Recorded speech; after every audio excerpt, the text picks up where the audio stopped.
মা হওয়ার পর থেকে অনেক দায়িত্বশীল হয়ে গিয়েছি। ইনায়া জাস্ট একটু কাশি দিয়েছে, সাথে সাথে গিয়ে আজকে ইনায়ার জন্য শীতের জামা কাপড় কিনে নিয়ে এসেছি। ইনায়া পরপর 2টা শীত পাইলো তার জন্ম হওয়ার পর। আগের বার তো 6 মাস ছিল, এইবার 1.5 বছর এখনো হয়নি, 15 মাস চলতেছে।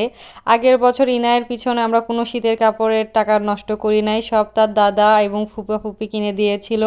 আগেরবার আমরা বাসায় ছিলাম, এবার যেহেতু যশোরে, এই জন্য ইনার বাবাই কিনে দিল। তো আসসালামু আলাইকুম এভরিওয়ান, আছে সারাদিন কেমন গেল, কি করলাম সব থাকতেছে এই ভিডিওতে। আশা করি আজকের ভিডিওটা আপনাদের কাছে খুব ভালো লাগবে। আমার তো রোজ রাতে ডিউটি করতে হয়, আমার মেয়ের সাথে নাইট ডিউটি। তো আমার মেয়ে তো সারা রাত জেগেছিল, খুব ক্ষুধা লেগেছিল, এই জন্য সকালবেলা উঠে পাস্তা রান্না করলাম। এরপরে আমার মেয়ে আমার সাথে খেলতেছিল, এটা দেখে কেউ বলবে সারা রাত জেগে আছে। তারপরে আর বাবা ফোন দিয়েছিল, তার বাবার সাথে আমাকে কথা বলতে দিবে না, সে একাই কথা বলবে।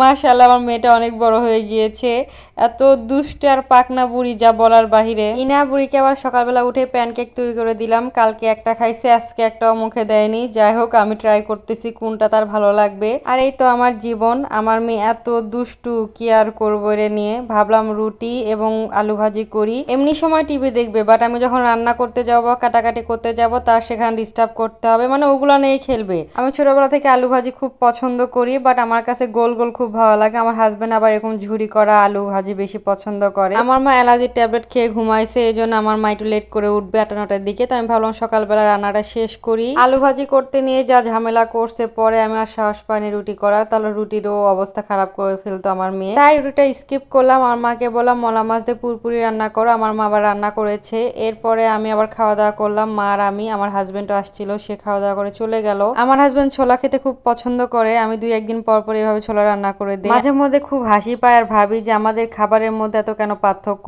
মানে সে যেগুলো খায় সেগুলো আমি একটাও খাই না, বাট আমি রান্না করে দিই সব সময়। তার মধ্যে একটা এই ছোলাও, আমি ছোলাও তেমন খাই না, মানে রান্না করে দিই, আমি কখনো টেস্ট করে দেখি না যে আসলে কেমন হয়েছে। সে যদি বলে যে মজা হয়েছে, আমি আবার 2-1 দিন পর রান্না করে দিই। আমার কাছে এই ব্যাপারটা খুব ভালো লাগে, তাকে আমি রান্না করে খাওয়াই, সে তৃপ্তি করে খায়। এটা সে মেখে খাবে, ছোলা, চানাচুর, মুড়ি আর লেবু দিয়ে মেখে খায়, তার কাছে নাকি খুব মজা লাগে। আর আমি তো সবসময় বাইরে জিনিস খাই। অনেকদিন পর আমার খুব আসার চাপ খাইতে ইচ্ছা হচ্ছিল, আমার হাজবেন্ড আসার সময় চাপ নিয়ে আসছে। আমি তো খুব খুশি হয়েছি, কারণ ওদের ক্যান্টিনের চাপগুলো খুব মজা হয়।